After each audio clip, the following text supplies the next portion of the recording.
আমরা আমাদের চতুর্ভুজের ক্লাসে যাব। আমরা রেখা কোণ শেষ করেছি। তারপর হচ্ছে ত্রিভুজ পড়েছি, ত্রিভুজের বিস্তারিত পড়েছি। তো আজকে আমরা পড়বো হচ্ছে চতুর্ভুজ। চতুর্ভুজ পড়তে গেলে ত্রিভুজের অনেকগুলো কনসেপ্ট এখানে আবার কাজে লাগবে। রেখা কোণের অনেকগুলো কনসেপ্ট আবার কাজে লাগবে। তো এই কনসেপ্ট গুলো দিয়ে আমরা চতুর্ভুজটা পড়বো। তো আমাদের ত্রিভুজের যে সমকোণী ত্রিভুজ অংশটা ছিল, আমরা যারা সমকোণী ত্রিভুজটা ভালো করে বুঝেছি বা পারি, তাদের জন্য চতুর্ভুজটা অনেক ক্ষেত্রে সহজ হয়ে যাবে। অনেক অনেক ক্যালকুলেশন আপনি ইজিলি করতে পারবেন। বড়, বড় ম্যাথ গুলো খুব তাড়াতাড়ি করে ফেলতে পারবেন। তো আমাদের চতুর্ভুজ কি সেটা আমরা একটু দেখে নেই। তো আমাদের যে চতুর্ভুজ আছে, যে চতুর্ভুজ হচ্ছে ৪ টা বাহু দ্বারা সীমাবদ্ধ হবে। অর্থাৎ ত্রিভুজ ছিল ৩ টা বাহু দ্বারা সীমাবদ্ধ একটা ক্ষেত্র। আর চতুর্ভুজ হচ্ছে ৪ টা বাহু দ্বারা সীমাবদ্ধ ক্ষেত্র। তো এখন দেখেন এই যে চতুর্ভুজ আছে, তো চতুর্ভুজের হওয়ার কন্ডিশন হচ্ছে, প্রথম হচ্ছে ৪ টা বাহু থাকতে হবে। আর ৪ টা বাহু কি করতে হবে? সবগুলো কানেক্টেড হইতে হবে। কানেক্টেড হলে একটা আবদ্ধ ক্ষেত্র তৈরি হবে। তো আবদ্ধ ক্ষেত্র হলে তখন সেটাকে আমরা চতুর্ভুজ বলবো। অর্থাৎ ৪ টা বাহু হবে না, ৪ টা বাহু দ্বারা একটা সীমাবদ্ধ বা হচ্ছে একটা আবদ্ধ ক্ষেত্র হতে হবে, তখন এটাকে বলবো। এখানে আমরা দেখছি যে এখানে ৪ টা বাহু আমরা একসাথে কানেক্ট করেছি। সবগুলো কানেক্টেড হয়েছে। তখন ভিতরের যে অংশটা, এই ভিতরের অংশটা হচ্ছে আবদ্ধ একটা ক্ষেত্র। তখন এটাকে আমরা বলছি এটা একটা চতুর্ভুজ।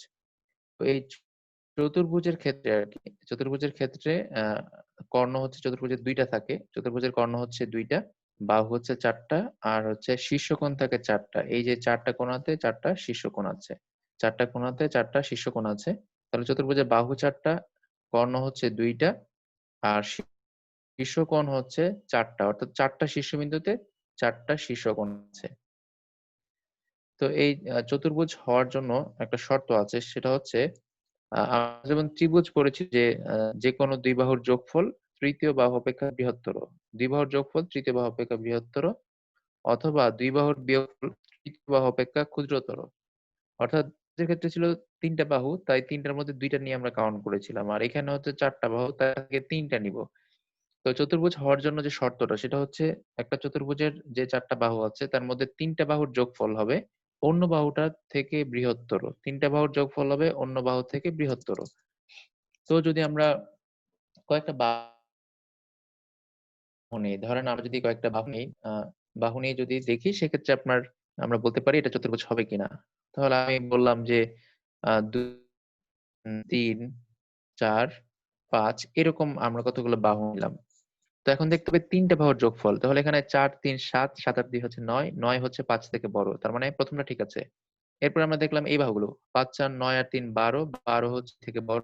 এটাও ঠিক আছে। তারপর আমরা দেখলাম হচ্ছে আ এই বাহুগুলো, মানে ৩, ৪ আর হচ্ছে ধরেন আমরা আ ২, ৩ আর হচ্ছে ৫ নিলাম।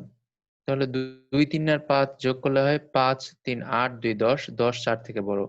তার মানে এই সবগুলো বাহু দিয়ে আমরা যদি বিভিন্নভাবে টেস্ট করে দেখি, তাহলে দেখতে পাচ্ছি যে যেকোনো ৩ টা বাহু অন্য একটা বাহুর থেকে, মানে ৪ নাম্বার বাহুটার থেকে ৩ টা বাহুর যোগফল ৪ নাম্বার বাহুর থেকে বড় হচ্ছে।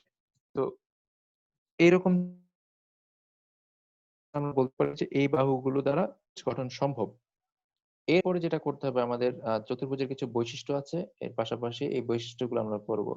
তো এই চতুর্ভুজের বৈশিষ্ট্যগুলো ১ম এ আমি বলেছি চতুর্ভুজের ৪ টা বাহু থাকবে এবং এগুলো আবদ্ধ হবে। তারপর বলেছি ৪ টা শীর্ষকোণ থাকবে। এখন আমরা দেখব হচ্ছে চতুর্ভুজের এই যে ৪ টা কোণ আছে। চতুর্ভুজের ৪ টা কোণ মানে অন্তঃস্থ কোণ, ভিতরে যে কোণগুলো আছে। তো এই যে ভিতরের কোণগুলো যেগুলো আছে, সেগুলোর সমষ্টি হচ্ছে ৩৬০ ডিগ্রি। ত্রিভুজের ক্ষেত্রে ছিল অন্তঃস্থ কোণ ৩ টার সমষ্টি ১৮০ ডিগ্রি, আর এখানে হচ্ছে অন্তঃস্থ কোণগুলোর সমষ্টি হচ্ছে ৩৬০ ডিগ্রি। তার মানে চতুর্ভুজের ক্ষেত্রে ভিতরে যে ৪ টা কোণ হবে, যেকোনো একটা চতুর্ভুজ আমরা আঁকি। চতুর্ভুজ মানে হচ্ছে ৪ টা বাহু দ্বারা সীমাবদ্ধ ক্ষেত্র। চতুর্ভুজ মানে হচ্ছে ৪ টা বাহু দ্বারা সীমাবদ্ধ ক্ষেত্র। আমরা এখানে একটা চতুর্ভুজ আঁকলাম। এখানে ৪ টা বাহু আছে। তাহলে এই যে ৪ টা বাহু দ্বারা একটা চতুর্ভুজ হয়ে গেল। এই চতুর্ভুজের ভিতরের যে ৪ টা কোণ আছে, এই সবগুলো কোণ যোগ করলে হবে হচ্ছে ৩৬০ ডিগ্রি। আর ত্রিভুজের ক্ষেত্রে এটা ছিল ১৮০ ডিগ্রি। আর এখানে হচ্ছে ভিতরে সবগুলো কোণ যোগ করলে হবে ৩৬০ ডিগ্রি। আর চতুর্ভুজের এটা তো গেল অন্তঃস্থ কোণের কথা। ঠিক আছে? আর বহিঃস্থ কোণগুলোর কথা একটু বলে রাখি।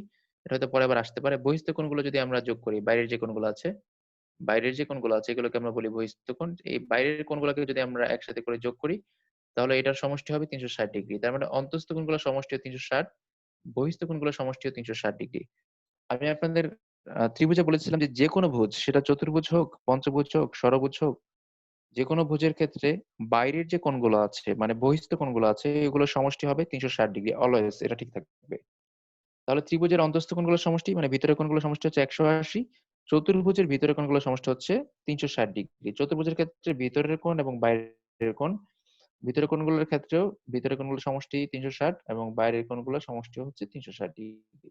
তো এই চতুর্ভুজের যখন আমরা পড়বো তখন দেখবো হচ্ছে বিপরীত কোণগুলোর মধ্যে একটা সম্পর্ক থাকবে। মানে আমরা যদি একটা চতুর্ভুজ আঁকি তো আ একটা কোণ আরেকটা বিপরীত কোণের কি হবে? একটা কোণ আর একটা বিপরীত কোণের যোগফল হবে ১৮০ ডিগ্রি। একটা কোণ আরেকটা বিপরীত কোণের সমষ্টি হবে ১৮০ ডিগ্রি। অর্থাৎ চতুর্ভুজ যখন আমরা করব তখন আমরা দেখব যে ধরেন এই যে এটা একটা চতুর্ভুজ, হ্যাঁ? যদি কোণগুলো অন্যরকম হতো তাতে কোনো সমস্যা নাই। তখন এই কোণটা এই কোণটার হচ্ছে বিপরীত। অর্থাৎ এখানে আমরা নিচে যে কোণটা দেখতে পাচ্ছি এটার বিপরীত হচ্ছে এই কোণটা। তো এরকম ২ টা কোণের সমষ্টি, বিপরীত ২ টা কোণের সমষ্টি হবে ১৮০ ডিগ্রি। তাহলে যদি এটা হয় ১১০ ডিগ্রি, আমি বললাম যে এখানের কোণটা হচ্ছে ১১০ ডিগ্রি। কথার কথা আরকি। এখানে তো আসলে ৯০ ডিগ্রি আছে। বললাম যে এমন একটা চতুর্ভুজ আছে যেটার হচ্ছে এখানে ১১০ ডিগ্রি আছে। তাহলে এটা হবে কত? ১৮০ থেকে ১১০ বাদ দিলে থাকবে কত? ৭০ ডিগ্রি। তাহলে এই ২ টা মিলে এই ২ টা কোণ মিলে অলওয়েজ হবে ১৮০ ডিগ্রি। তো একটা যদি দেয়া থাকে আরেকটা এখান থেকে বের করে নেয়া যাবে।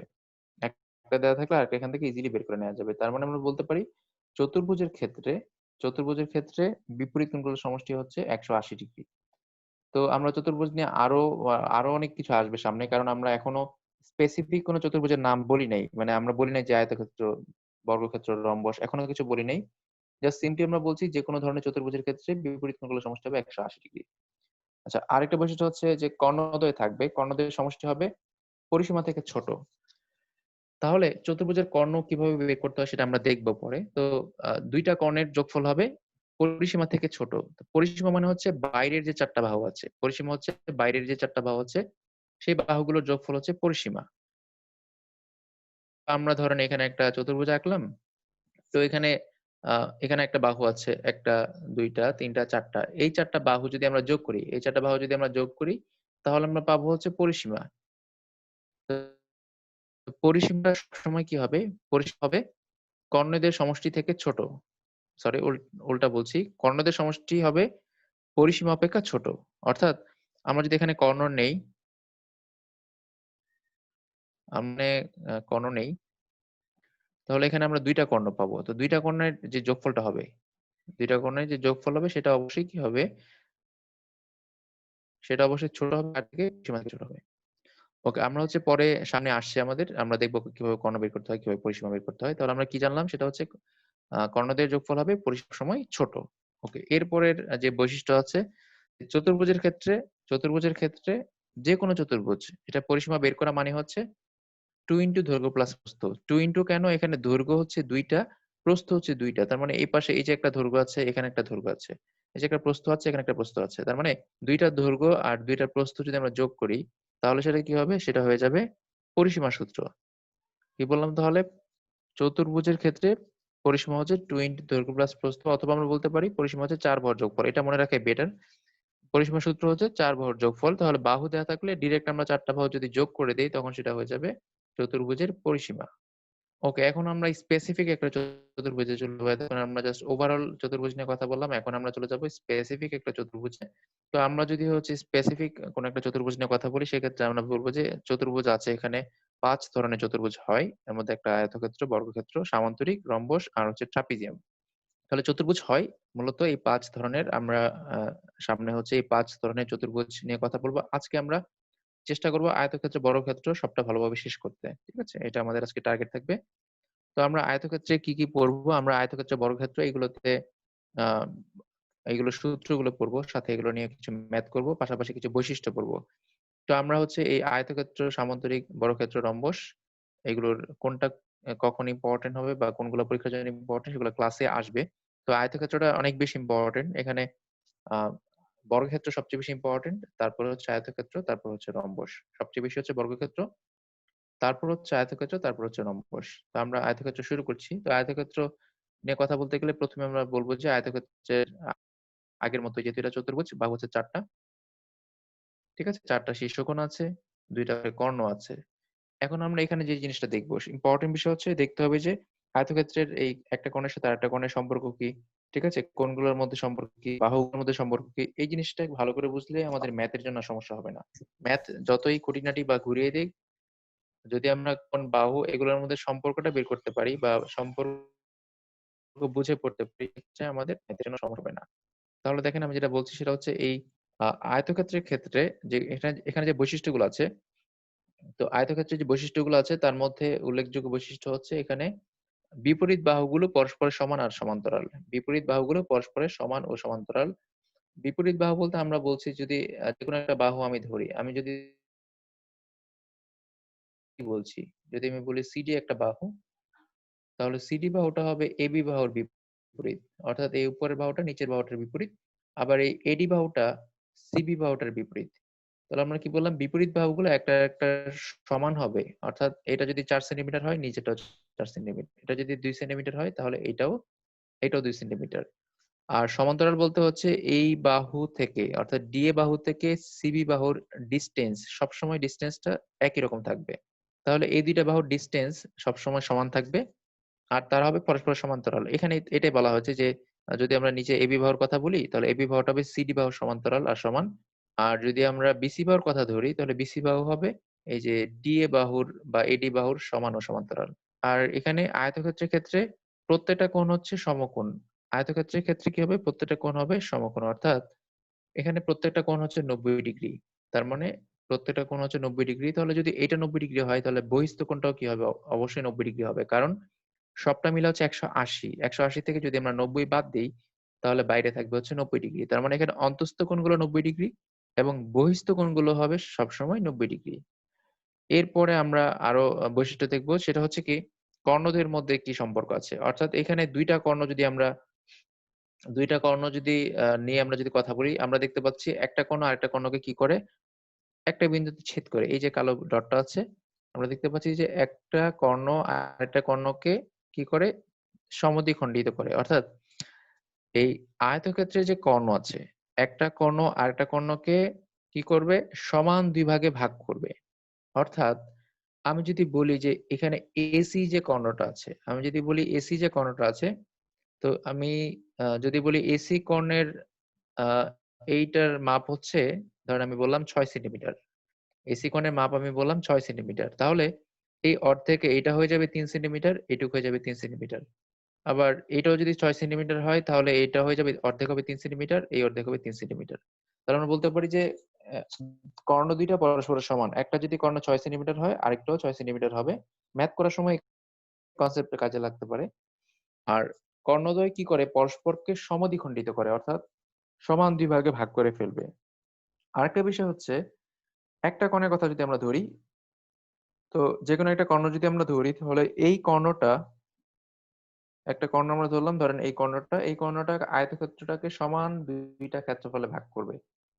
তাহলে যেটা হবে সেটা হচ্ছে এই যে অংশটা, এই অংশটা সমান হবে এই অংশটার। অর্থাৎ একটা কর্ণ আয়তক্ষেত্রকে সমান ২ ভাগে ভাগ। তো আমরা এখানে এই বৈশিষ্ট্যগুলো দেখছি যে কর্ণ যদি থাকে, একটা কর্ণ আরেকটা কর্ণকে সমান ২ ভাগে ভাগ করবে। তাহলে একটা অংশের নাম যদি আমরা ধরি, হ্যাঁ? ধরেন আমি যদি বলি এটা হচ্ছে O বিন্দু। তাহলে আমরা বলতে পারি AO আর হচ্ছে OC সমান হবে। আর এটা যদি O হয় তাহলে আমরা বলব DO বা OD সমান হবে OB র। আর যেটা বললাম সেটা হচ্ছে এই ত্রিভুজ এই অংশটা এবং হচ্ছে এই অংশটা সমান ২ ভাগে ভাগ হবে। সমান ২ ভাগে ভাগ হওয়ার অর্থ হচ্ছে এরা হচ্ছে এখানে সর্বসম হয়ে যাবে। সর্বসম মানে হচ্ছে সব দিক থেকে সমান।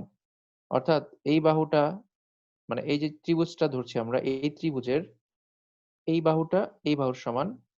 আবার এই ত্রিভুজের সাথে যদি আমরা কম্পেয়ার করি, নিচের বাহুটা হবে উপরের বাহুর সমান। যদি আমরা কোণগুলো কম্পেয়ার করি, তাহলে এই কোণের ক্ষেত্রেও কি হবে?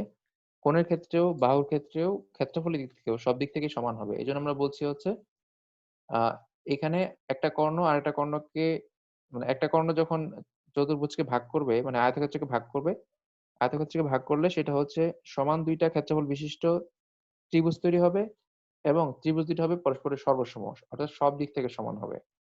তো এখন আমরা একটু চতুর্ভুজের কিছু ক্ষেত্রফল দেখে নেই। তো এই ক্ষেত্রফলগুলো দিয়ে বেসিক্যালি আমরা সামনের ম্যাথ গুলো করব। তো এই ক্ষেত্রফলগুলো আ আমরা এখন দেখব। তো ক্ষেত্রফলের মধ্যে আছে পরিসীমা আছে, ক্ষেত্রফল আছে। ঠিক আছে? পরিসীমা আমরা একটু আগে দেখেছি। পরিসীমা হচ্ছে 2 দৈর্ঘ্য প্লাস প্রস্থ। ক্ষেত্রফলটা হচ্ছে দেখেন, ক্ষেত্রফল হচ্ছে দৈর্ঘ্য ইনটু প্রস্থ। জাস্ট দৈর্ঘ্য যদি আপনি জানেন, প্রস্থ যদি জানেন তাহলে আপনি ডিরেক্ট ক্ষেত্রফলটা বের করে ফেলতে পারবেন। যদি আমরা দৈর্ঘ্য জানি আর প্রস্থ জানি তাহলে ডিরেক্ট ক্ষেত্রফলটা বের করা সম্ভব। তাহলে যদি আমি বলে দেই যে আ দৈর্ঘ্য হচ্ছে ১০, প্রস্থ হচ্ছে ৫। দৈর্ঘ্য হচ্ছে ১০, প্রস্থ হচ্ছে ৫। তাহলে গুণ করলে কত আসে? ৫×১০ = ৫০। অর্থাৎ ক্ষেত্রফল হচ্ছে ৫×১০ = ৫০। এখন যদি আমি উল্টাটা বলি, আমি যদি বলি ক্ষেত্রফল ৫০, দৈর্ঘ্য ১০, প্রস্থ কত? আমি বললাম ক্ষেত্রফল হচ্ছে ৫০, আমি বললাম ক্ষেত্রফল হচ্ছে ৫০, এটা হচ্ছে ৫০ দেয়া আছে, দৈর্ঘ্য বলা আছে ১০, প্রস্থ কত? তাহলে আমরা কি করতে পারি? যেহেতু আমরা প্রস্থটা বের করব, আমরা এই দৈর্ঘ্যটাকে এই পাশে নিয়ে আসতে পারি। অর্থাৎ ভাগ করে দিতে পারি। দৈর্ঘ্যটা এখানে আসলে কি হয়ে যাবে? ভাগ হয়ে যাবে। তাহলে আমরা বলতে পারি যে ক্ষেত্রফল যেহেতু ৫০ আর দৈর্ঘ্য হচ্ছে ১০, ৫০ কে ১০ দিয়ে ভাগ করলে কাটাকাটি করলে ৫। তখন পাবো আমরা প্রস্থ ৫। আবার যদি আমি বলি ক্ষেত্রফল ৫০ ঠিক আছে, দৈর্ঘ্য দেয়া নাই। ক্ষেত্রফল ৫০ ঠিক আছে, দৈর্ঘ্য দেয়া নাই, প্রস্থ দেয়া আছে ৫। তাহলে দৈর্ঘ্যটা কত হবে? তখন আমরা দৈর্ঘ্যটাকে এপাশে রাখবো।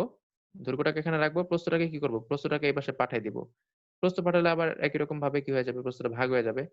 তখন আমরা কি লিখব? ৫০ ভাগ ৫ বের হয়ে যাবে দৈর্ঘ্য। সহজ কথায় বলতে গেলে, এক কথায় যদি আমরা বলি সেটা হচ্ছে যেকোনো একটা মান যদি unknown থাকে, অর্থাৎ ক্ষেত্রফল দেয়া থাকে, দৈর্ঘ্য দেয়া নাই, প্রস্থ দেয়া আছে। তখন আমরা কি করব? ক্ষেত্রফলকে দৈর্ঘ্য দিয়ে ভাগ করব।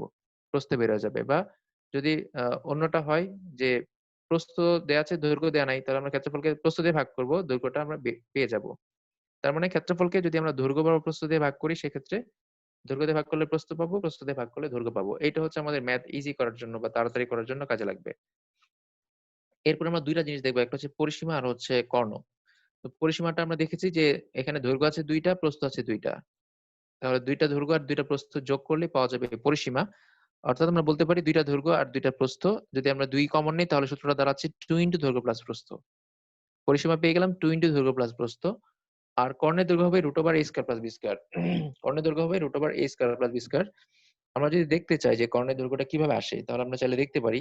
মানে সূত্রটা আমরা বের করে দেখতে পারি কিভাবে আসে। তো আমরা যদি এখানে জাস্ট সিম্পলি যদি আমরা চিন্তা করি যে এইটা একটা কর্ণ, হ্যাঁ? এটা একটা কর্ণ। তো আমরা যদি সিম্পলি চিন্তা করি এখানের যে কর্ণটা আছে, তো এই কর্ণটা কি করে? এই আ আয়তক্ষেত্রকে সমান ২ টা ত্রিভুজে ভাগ করে। তাহলে আমরা যদি এই ত্রিভুজের কথা ধরি, এখানে ত্রিভুজ, এই ত্রিভুজটা দেখেন একটা সমকোণী ত্রিভুজ। কেন? এখানে একটা কোণ হচ্ছে সমকোণ, এখানে একটা কোণ হচ্ছে ৯০ ডিগ্রি। অর্থাৎ এই ত্রিভুজটা একটা সমকোণী ত্রিভুজ। সমকোণী ত্রিভুজে কি থাকবে? একটা লম্ব থাকবে, একটা ভূমি থাকবে, আরেকটা থাকবে হচ্ছে অতিভুজ। একটা লম্ব থাকবে, একটা ভূমি থাকবে, একটা অতিভুজ থাকবে। আমরা ভুলে যাই এটা একটা আয়তক্ষেত্র। আমরা জাস্ট চিন্তা করি এইটা হচ্ছে একটা সমকোণী ত্রিভুজ। এখন আমি যদি আপনাকে বলি এই সমকোণী ত্রিভুজের অতিভুজের সূত্রটা কি হবে? আমরা পড়েছি অতিভুজ স্কয়ার ইকুয়াল লম্ব স্কয়ার প্লাস ভূমি স্কয়ার। তো এখন যদি আমি বলি যে এই দৈর্ঘ্যটা হচ্ছে A, আমি বললাম এই দৈর্ঘ্যটা হচ্ছে A আর প্রস্থটা হচ্ছে B। হ্যাঁ? তাহলে এই কর্ণের দৈর্ঘ্য আমি ধরলাম হচ্ছে সরি কর্ণ না, আমি বলছি যে অতিভুজটা। অতিভুজ তাহলে কি হবে? অতিভুজ স্কয়ার ইকুয়াল লম্ব স্কয়ার প্লাস ভূমি স্কয়ার, অর্থাৎ a square plus b square, এই যে এখানে লেখা আছে a square plus b square. তাহলে অতিভুজ বের করতে গেলে কি করতে হবে? আমাকে রুট করে দিতে হবে।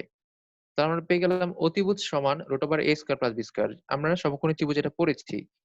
অতিভুজ সমান √a square plus b square. তাহলে যেটাকে আমরা বলছি ত্রিভুজের অতিভুজ সেটা কিন্তু আবার চতুর্ভুজের ক্ষেত্রে মানে আয়তক্ষেত্রের ক্ষেত্রে কিন্তু এটা কিন্তু আর অতিভুজ নাই।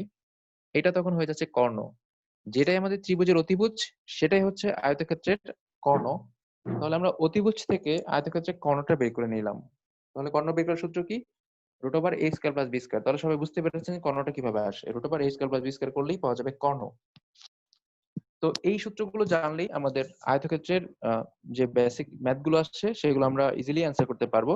তো আ আমাদের জ্যামিতির মূল বিষয়টা হচ্ছে এখানে আপনাকে ১ম এ বুঝতে হবে, খুঁটিনাটি বিষয়গুলো বুঝতে হবে। পাশাপাশি যেটা করতে হবে সূত্র পারতে হবে।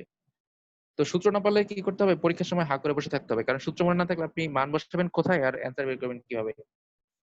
তো আমরা যেটা করলাম সেটা হচ্ছে আমরা দেখলাম আয়তক্ষেত্রের ক্ষেত্রফলের সূত্রগুলো। এখন আমরা এগুলো দিয়ে কিছু ম্যাথ করার চেষ্টা করি। দেখি আমরা আমাদের ম্যাথ গুলো করতে পারি কিনা।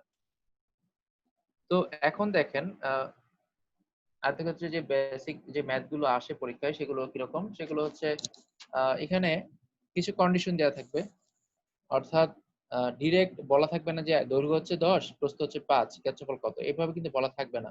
বলা থাকলে তো ভালো, যদি বলা না থাকে তাহলে আমাকে কন্ডিশন থেকে বের করে নিতে হবে। যেমন এখানে হচ্ছে আপনার বলা আছে একটি আয়তক্ষেত্রের দৈর্ঘ্য বিস্তারের 3 গুণ। বিস্তার মানে হচ্ছে প্রস্থ, বিস্তার মানে হচ্ছে প্রস্থ। বলা আছে আয়তক্ষেত্রের দৈর্ঘ্য বিস্তারের 3 গুণ। তার মানে দৈর্ঘ্যটা হচ্ছে বিস্তারের চেয়ে বড়। কয় গুণ বড়? 3 গুণ বড়। তো আমরা এখানে দেখতে পাচ্ছি সরাসরি কোনো মান দেয়া নাই। অর্থাৎ যদি আমি ধরে নিই যে বিস্তার হচ্ছে x, আমি ধরে নিলাম বিস্তার হচ্ছে x, তাহলে আপনি ইজিলি বলতে পারেন প্রস্থ হচ্ছে দৈর্ঘ্য হচ্ছে 3x। আমি তাহলে ধরে নিলাম যে বিস্তার হচ্ছে x, তাহলে দৈর্ঘ্য কি হবে? বিস্তার x হলে দৈর্ঘ্য হবে তার 3 গুণ মানে 3x। তো এখন বলা হয়েছে কি দেখেন শর্ত, বলা হয়েছে যে আয়তক্ষেত্রের ক্ষেত্রফল 300 বর্গ মিটার। তাহলে আমরা যদি বলি যে এখানে 3x টা হচ্ছে দৈর্ঘ্য আর x টা হচ্ছে প্রস্থ, তাহলে ক্ষেত্রফলটা কি হয়ে যাচ্ছে? ক্ষেত্রফল হয়ে যাচ্ছে 3x into x, 3x into x। তাহলে আমরা এখান থেকে যেটা পেলাম আর কি, যে আমরা যদি হচ্ছে 3x আর x গুণ করি তাহলে আমরা পেয়ে যাব হচ্ছে 3x স্কয়ার। তাহলে এখানে 3x স্কয়ার পেয়ে গেলে এই 3x স্কয়ারটা কি দেয়া আছে? 3x স্কয়ারটা দেয়া আছে হচ্ছে ক্ষেত্রফল। 3x স্কয়ারটা হচ্ছে ক্ষেত্রফল। তাহলে ক্ষেত্রফল যদি হয় তাহলে আমরা কি বলতে পারি? ক্ষেত্রফল হলে আমরা বলতে পারি যে এখান থেকে আমরা ক্ষেত্রফলে যে মানটা দেয়া আছে সেটা দিয়ে ক্ষেত্রফল বের করে নিতে পারি। তো এখানে 3x স্কয়ার দেয়া আছে, তাহলে আমরা বলতে পারি যে 3x স্কয়ার যে মানটা দেয়া আছে এইটা সমান হবে 300, কারণ বলা আছে ক্ষেত্রফল হচ্ছে 300। তাহলে 3x স্কয়ার সমান 300 লিখে আমরা কি করি, এখান থেকে x এর মানটা বের করে নেই। একটা বের করতে পারলে বাকিগুলো অটোমেটিক বের হয়ে যাবে। 3x স্কয়ার সমান হচ্ছে 300, এখান থেকে আমরা x এর মানটা বের করে ফেলি সবাই। x এর মান হচ্ছে 75 আচ্ছা, নাকি? x এর মান যদি 75 হয়, 75 কি হবে? আরেকজন বলেন না, x এর মান তো 10 হওয়ার কথা তাই না? 10 থাকে নাকি 10 10? 10 আচ্ছা 10 স্যার আচ্ছা, ঠিক আছে, আমরা দেখি। একজন লিখেছেন মেসেজে, লিখেছেন, সেটা হচ্ছে তামান্না আপু 10। আচ্ছা ঠিক আছে, ফাইন। তো এখান থেকে আমরা যদি 3 দিয়ে ভাগ করি তাহলে x স্কয়ার সমান পাচ্ছি আমরা 100, আর x সমান পাচ্ছি হচ্ছে 10। তাহলে x এর মান পেয়ে গেলাম আমরা 10। x এর মান 10 হলে এখন বাকি যাই চাক না কেন সেটা কিন্তু আমরা বের করতে পারবো। ওকে, মহসিন ভাই লিখেছেন 10, থ্যাংক ইউ। ওকে, আমরা তাহলে দেখি যে x এর মান যদি 10 হয় তাহলে এখান থেকে আর কি কি বের করা সম্ভব। আমাদের প্রশ্নে চাওয়া হয়েছে শুধু পরিসীমা, আমাদের প্রশ্নে চাওয়া হয়েছে শুধু পরিসীমা, কিন্তু পরিসীমা না চেয়ে তো আরো অনেক কিছু চাইতে পারতো। ঠিক আছে, তো আমরা ধরলাম যে পরিসীমা যেহেতু দেওয়া আছে আমরা শুধু পরিসীমাটাকে বের করে নিই। তো দেখেন এই পরিসীমা যদি আমরা বের করতে যাই তাহলে পরিসীমা বের করতে গেলে সূত্র হচ্ছে 2 ইন্টু দৈর্ঘ্য প্লাস প্রস্থ। দৈর্ঘ্য লাগবে আর প্রস্থ লাগবে। তো দৈর্ঘ্যের মান আমরা পেয়ে গেলাম হচ্ছে, এখানে প্রস্থ পেয়ে গেলাম প্রথমে হচ্ছে x এর মান হচ্ছে 10। হ্যাঁ, x এর মান পেয়ে গেলাম 10, আর প্রস্থ পেয়ে গেলাম হচ্ছে 3.30। তাহলে দৈর্ঘ্য প্রস্থের মান কিন্তু আমরা পেয়ে যাচ্ছি। দৈর্ঘ্য পেয়ে গেলাম 3.30, দৈর্ঘ্য 30, প্রস্থ হচ্ছে 10। দুইটা মান এখন বসিয়ে যদি আমরা ক্যালকুলেশন করি তাহলে হচ্ছে আমাদের পরিসীমাটা বের হয়ে যাবে। মুখে মুখে যদি আমরা করি, পরিসীমার সূত্র কি? 2 ইন্টু দৈর্ঘ্য প্লাস প্রস্থ। 2টা আমরা পরে গুণ করি, আগে দৈর্ঘ্য আর প্রস্থটা যোগ করে নেই, মানে হিসাব সহজ করার জন্য। তো দৈর্ঘ্য হচ্ছে 30, প্রস্থ হচ্ছে 10, যোগ করলে হয় 40। সূত্র হচ্ছে 2 ইন্টু দৈর্ঘ্য প্লাস প্রস্থ। তাহলে 2 যদি গুণ করে দেই 40 এর সাথে তাহলে চলে আসতেছে পরিসীমা হচ্ছে 80। আচ্ছা, একজন অ্যান্সার লিখেছেন। আহ, আচ্ছা, অ্যান্সার লিখেছেন আপনারা হচ্ছে এই না বলে মেসেজে লিখবেন, কমেন্টে লিখবেন, তাহলে সাউন্ডের সমস্যা হবে না। দুই তিনজন একসাথে কথা বলে ইকো হয়। তো যেটা বলছি সেটা হচ্ছে এখান থেকে পরিসীমা পেয়ে গেলাম। এখন আমি যদি আপনাকে প্রশ্ন করতাম যে কর্ণের দৈর্ঘ্য কত, তাহলে দেখেন কর্ণের দৈর্ঘ্য বের করতে বলে ইজিলি আমরা কি করব, এই যে দৈর্ঘ্যটা যে আছে মানে সূত্র হচ্ছে a square plus b square, আমরা হচ্ছে দৈর্ঘ্যটাকে স্কয়ার করব 30 স্কয়ার প্লাস প্রস্থ বলা আছে 10, প্রস্থটাকে আমরা স্কয়ার করে দিব, দৈর্ঘ্য স্কয়ার প্লাস প্রস্থ স্কয়ার। যদি আমরা এটা করে দিই সেক্ষেত্রে হচ্ছে আমরা সরাসরি কর্ণের দৈর্ঘ্যটা পেয়ে যাব। তাহলে দেখেন কত আসে, এখানে আসে হচ্ছে 900, এখানে আসে 900, আর এখানে আসে 10 মানে 100। তাহলে 900 আর 100 হচ্ছে 1000। 1000কে যদি আমরা রুট করি তাহলে পাওয়া যায় হচ্ছে 100। অর্থাৎ আমাদের যে আহ, আমরা বের করছি হচ্ছে, সরি 100 হয় না, আমাদের এখানে ছিল হচ্ছে 100 আর 900, 1000 হয়। 1000কে রুট করলে, 10,000কে রুট করলে হয় 100। তাহলে 1000কে আপনাদের ভেঙে করতে হবে। তাহলে দেখেন যেটা কথা সেটা হচ্ছে আয়তক্ষেত্রের ক্ষেত্রে আপনার পরিসীমা চাওয়া হোক, কর্ণের দৈর্ঘ্য চাওয়া হোক, ক্ষেত্রফল চাওয়া হোক, চাইবে তো তিনটা জিনিসই, হয় ক্ষেত্রফল, নাহলে পরিসীমা, না হলে হচ্ছে আহ আপনার হচ্ছে কর্ণের দৈর্ঘ্য। যদি তিনটা জিনিস চাওয়া হয় সেক্ষেত্রে কি লাগবে? দৈর্ঘ্য আর প্রস্থের মান লাগবে। দৈর্ঘ্য প্রস্থের মান দেওয়া না থাকলে আমাদের প্রথম কাজ হবে দৈর্ঘ্য আর প্রস্থের মানটা বের করে নেওয়া। বের করে নিয়ে তারপর হচ্ছে সূত্র অনুযায়ী বসানো। এখন যদি আবার উল্টা ম্যাথ দেয়, উল্টা ম্যাথ বলতে কিরকম যে ক্ষেত্রফল দেয়া আছে, খেয়াল করেন ভালো করে, ক্ষেত্রফল দেয়া আছে, সেখান থেকে দৈর্ঘ্য প্রস্থ বের করতে বলতে পারে। ধরেন তখন আপনাদের কন্ডিশন দিবে দুইটা। কন্ডিশনটা কিরকম হবে?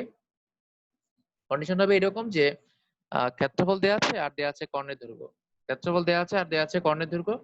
তখন আপনাকে বলল দৈর্ঘ্য আর প্রস্থ বের করতে। তাহলে আপনি বলবেন যে দৈর্ঘ্য যদি x হয়, প্রস্থ যদি y হয়, তাহলে ক্ষেত্রফল কি হবে? xy।